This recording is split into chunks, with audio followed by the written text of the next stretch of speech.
इस कार्यक्रम के प्रायोजक है छोयांग हेल्थकेयर इंडिया प्राइवेट लिमिटेड।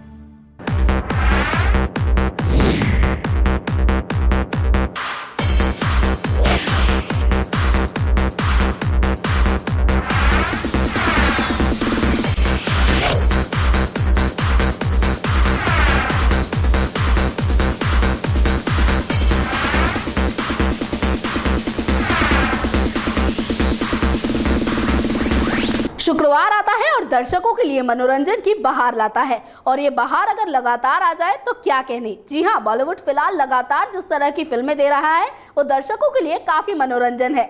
अगर बात करें पीकू की या उसके बाद आई फिल्म तनु वर्सेस मनु की, तो दोनों ही काफी धमाकेदार रही। और आज रिलीज हुई फिल्म दिल धड़कने दो भी बॉक्स ऑफिस पर काफी अच्छी चलती दिखाई दे रही है। नमस्कार दोस्तों, मैं हूँ दीक्षा और स्वागत करती हूँ आपका इस प्रोग्राम फिल्मी फ्राइडे में। फिल्मी फ्राइडे में आज मैं हाजिर हूँ आपके सामने जोया अख्तर की फैमिली ओरिएंटेड फिल्म दिल धड़कने दो को लेकर। सबसे पहले नजर डाल लीजिए इस फिल्म की कुछ झलकियों पर।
तो देखा आपने कैसे इस फिल्म में एक हाई सोसाइटी फैमिली में बढ़ रही दिक्कतों को दर्शाया गया है।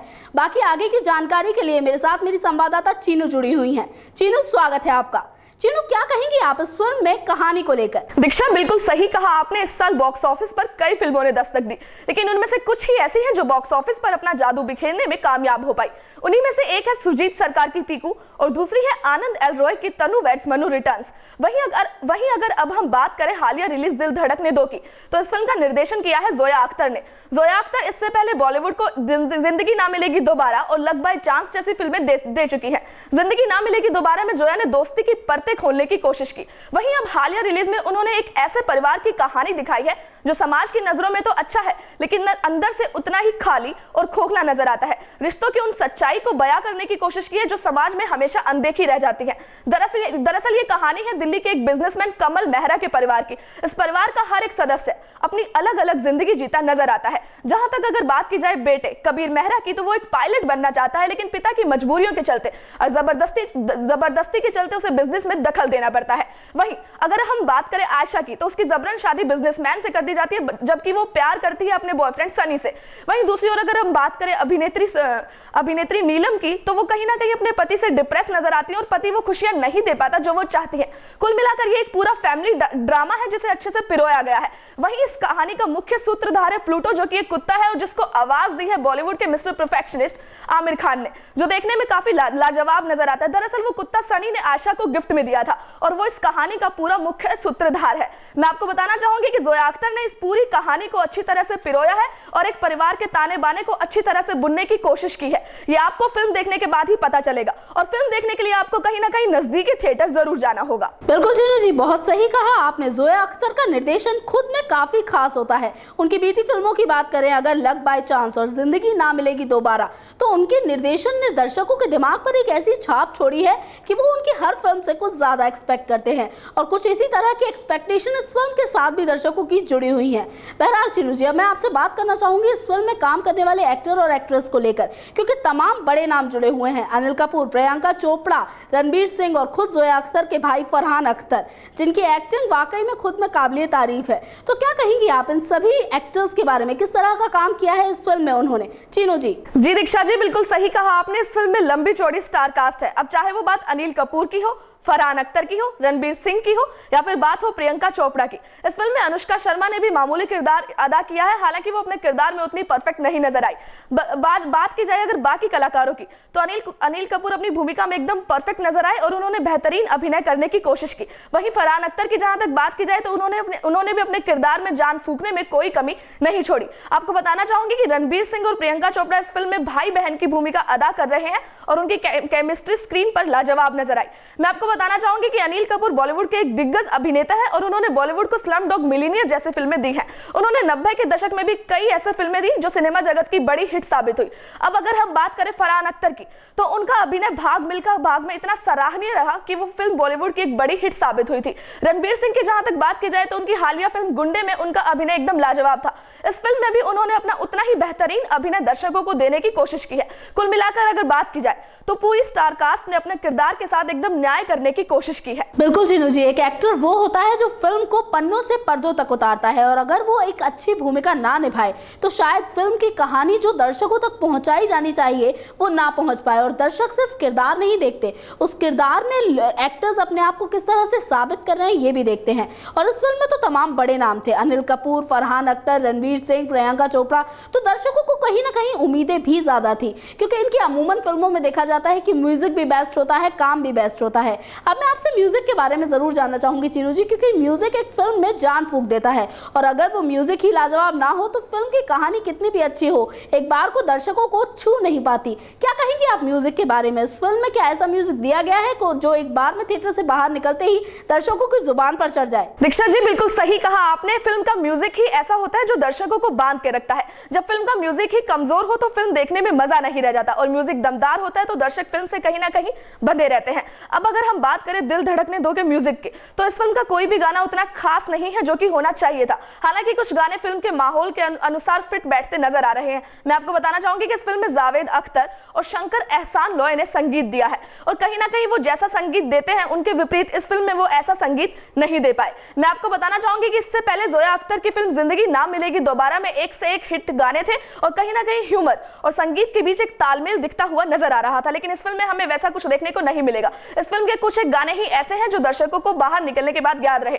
उन्हीं में से एक है गल्ला गुड़िया और दूसरा है टाइटल सॉन्ग, जो कि फरहान अख्तर और प्रियंका चोपड़ा की आवाज में है। एकदम सही कहा आपने, म्यूजिक वो होता है जो सीधे दिल से दिमाग पर चढ़ जाए और जोया अख्तर से तो खासकर ऐसे संगीत की उम्मीद की जाती है, क्योंकि वो लगातार अपनी फिल्मों में इसी तरह का बेहतरीन संगीत देती आई हैं। चाहे बात करें पिछली फिल्म जिंदगी ना मिलेगी दोबारा, तो उसके गाने तो कुछ ऐसे थे जो आज भी दर्शकों की जुबान पर चढ़े रहते हैं। आज भी कई नगमे ऐसे हैं जो दर्शक लगातार गुनगुनाते रहते हैं, लेकिन इस फिल्म में म्यूजिक की आपने बात की कि कुछ खास नहीं था।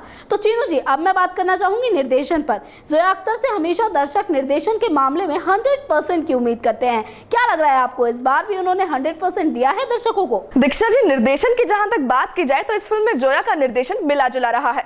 हालांकि कुछ सीन इतने परफेक्ट थे और इतनी खूबसूरती से पिरोए गए कि वो सीन अपने आप में ही सारी कहानी बयां कर देते हैं। और यह फिल्म कहीं ना कहीं भारतीय लोगों की मानसिकता और लड़कियों को लेकर जिस तरह की सोच समाज में बनी हुई है उस पर एक बहुत बड़ा कटाक्ष है।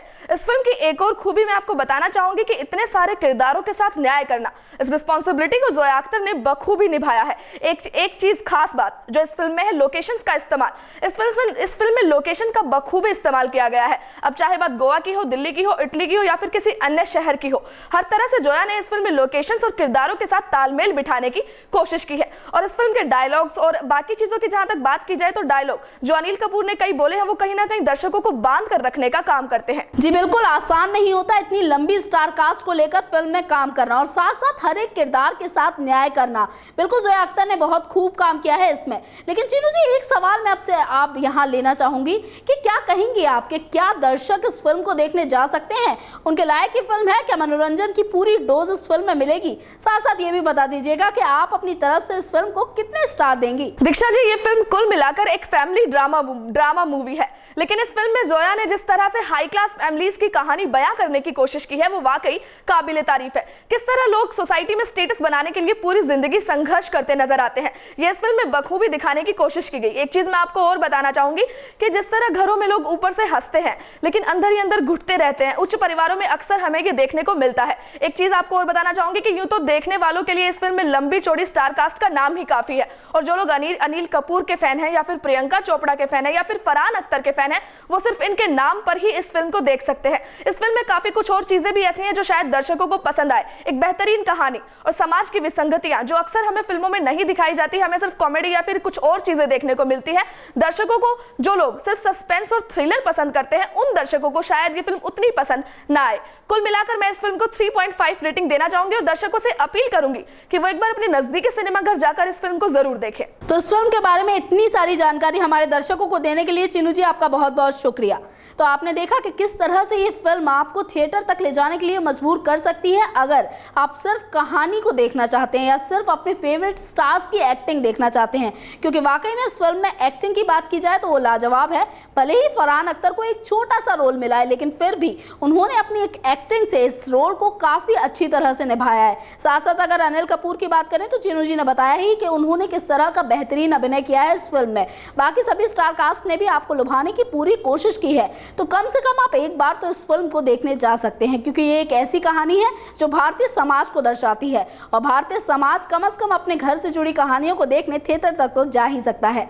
तो ये था फिल्मी फ्राइडे में हमारा इस फिल्म को लेकर रिव्यू, और हम कम से कम आपसे ये जरूर कहेंगे कि एक बार जाइए और उस फिल्म को जरूर देख के आइए। साथ साथ ये भी कहना चाहूंगी कि अगर आपको हमारे प्रोग्राम्स अच्छे लगते हैं तो आप हमें सब्सक्राइब कर सकते हैं। हमारी आईडी है www.next9news.com। नमस्कार। इस कार्यक्रम के प्रायोजक हैं Choyang health care India private limited.